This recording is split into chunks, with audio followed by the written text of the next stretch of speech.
Hello, welcome.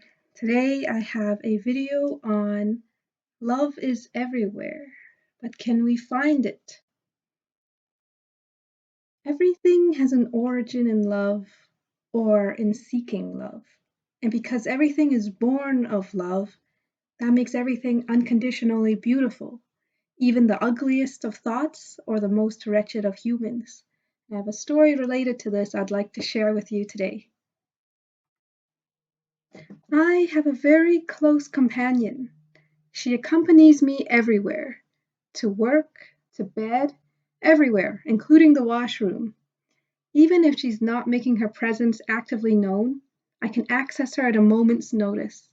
Her name is Doris. Sometimes Doris is extremely loud, and she is all I can feel and hear. Arr, you ugly slob. What's wrong with you? Why can't you do anything right? Gosh, I hate you so much. That's Doris.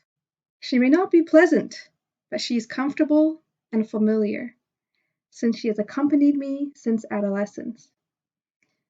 I have a weakness for Doritos. I know they aren't healthy, but I have a tendency to binge them.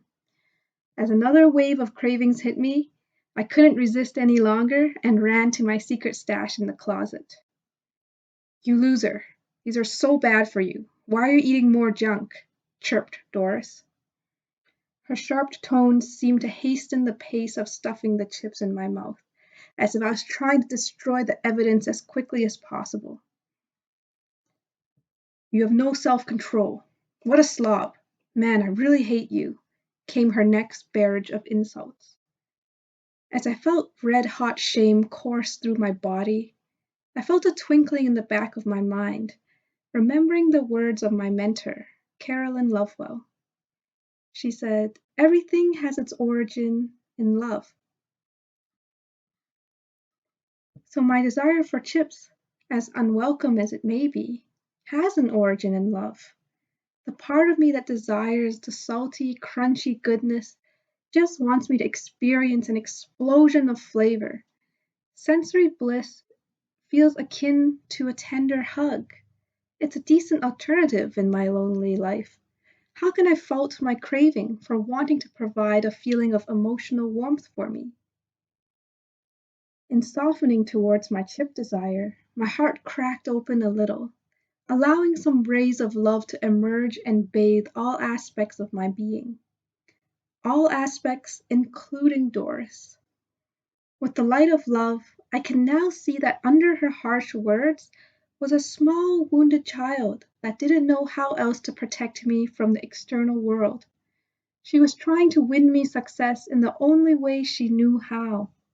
And while her criticism was hurtful, I was able to achieve many of my goals because of her presence by my side.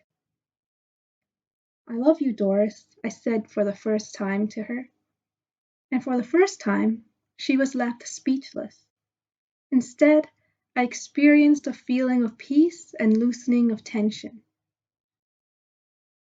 Another chip beckoned to me out of the corner of my eye. I smiled back at it, knowing the wonderful flavor it will immerse me in.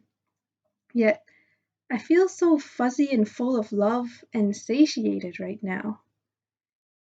I know I'll be gentle in allowing myself to have more now, and the roaring craving that was so intense mere minutes ago has diminished to a cute little mew. I wrapped the bag back up, and on the way back to store it away, I stubbed my toe. Arr, you imbecile! How can you be so blind? Doris's familiar voice was quick to return. Instead of tensing myself to her lashes this time, I relaxed open. How could I not? Her words were expressions of her love for me. Love you too, Doris, I beamed back at her. Again, she became silent, but in the corner of my mind's eye, I think I saw the faint whisper of a smile dance at the edge of her lips. Underneath all our thoughts, feelings, and actions, there is a positive intention. Can we find that? Thank you.